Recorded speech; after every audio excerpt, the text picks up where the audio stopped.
Hello, in this video I want to show you how to change vibration setting in Xiaomi Redmi Note 9 Pro Max. First you need to go to the setting in your device,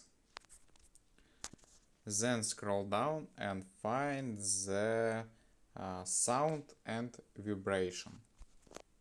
Select it and here scroll down again.